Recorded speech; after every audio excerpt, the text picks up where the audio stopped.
Well, both the Xiaomi Redmi Note 3 and LeEco 2 are budget devices, but they don't look or feel like.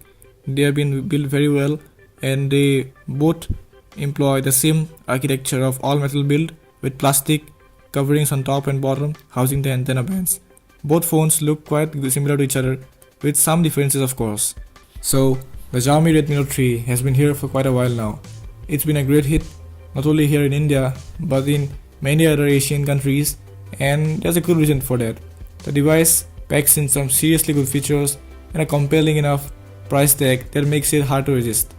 So, how well does the Redmi Note 3 fare against the LeEco 2, and how well has it aged over the time? Let's take a look at it.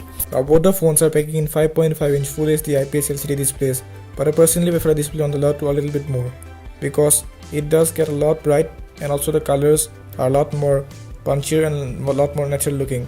But of course, the view angles on the Redmi Note 3 are a tad bit better than that of the LeEco 2, because when the LeEco 2 is viewed from a little different angle, the colors seem to fade away, and that's not a good thing at all. Now, the Redmi Note 3 might have a slight disadvantage when it comes to the processing, because it is packing in a slightly lesser powerful processor than the LeEco 2. It is Snapdragon 650, but when it comes to day-to-day use, the Redmi Note 3 is equally, and in some scenarios even better a performer than the LeEco 2. It has no problems running almost all apps, and it is able to keep almost as many as 12 apps in memory, which is great to see in this price range. Also, there were no frame drops or any sort of lag we noticed with the Redmi Note 3, and that's a great thing. And the LeEco 2 is a very decent performer. It's not like the LeEco 2 with its not so mature UI is slouch. It is able to do quite good as well, and is also a very decent performer for what it's worth. It is also able to handle most of the heavy apps that we added, and it had no problem keeping a lot of apps in memory. So memory management of the LeEco 2 is quite good, and both the devices, as we said, are great performers for their price range. Now, the camera experience on both the phones are well differing by a long shot. While both the phones are packing in the same 16MP f2.0 face detection autofocus camera, both of them output results which differ by a long shot. Now, this might be because of the software algorithms used by both the phones might differ, or it might also be because of the post-processing. I don't know what exactly it is, but the shots taken by both the phones are obviously a lot different from that of each other. Now, if you were to talk about the UI, I would say the UI on the Redmi Note 3 is a lot better than that of the LeEco 2, because it provides a lot more options and a lot more granular control over each and every setting. And also, the Pro mode on the manual mode on the Redmi Note 3 offers you a lot more controls and settings than that of the LeEco 2. Now, talking about the overall performance, both the phones do take good enough pictures in daylight, but when it comes to proper exposure, of course, as you can see, the Redmi delivers better results here, because the shots taken with the LeEco 2 often come out underexposed, and also the contrast is not that good. But when it comes to pictures taken indoors, both of them provide almost same results, and so the camera experience on both the phones, well, I would say are decent enough for what it's worth for the price. Now, talking about software, for some reason the Redmi Note 3 is still running on Android 5.1.1 Lollipop, while the LeEco 2 is running on Android 6.0.1 Marshmallow. Now, of course, both their skins are different.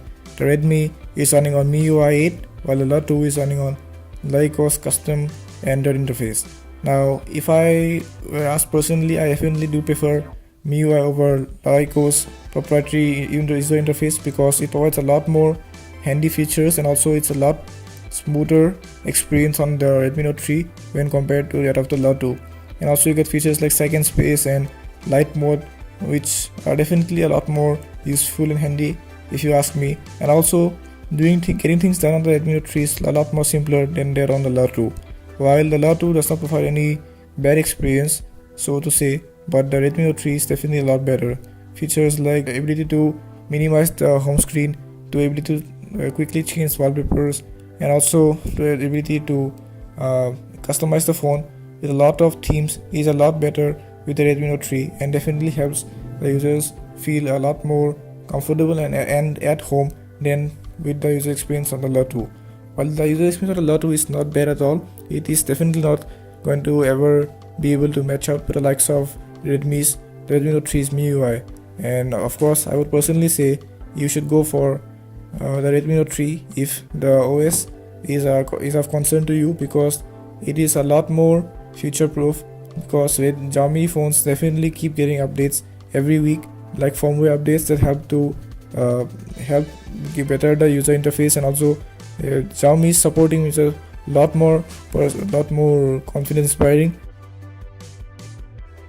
Now the fingerprint scanner on both the phones are located on the back side, but the speed and accuracy are marginally better on the Redmi Note 3 scanner. Battery life is an absolute no competition for the LeEco, because the Redmi Note 3 is packing in a 4070 mAh battery, which just knocks off the LeEco's performance. The Redmi Note 3 can easily last you for a day and even more.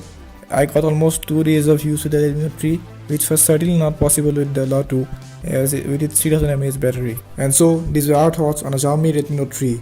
We try to look at each and every perspective of the phone and find out why it's one of the best sellers under 15K, and we also compared it to the LeEco to see which device fares better. This was me, Swanan from Tech Unique, and we'll be seeing you soon in our next video. Please like, comment and subscribe, and stay tuned for more.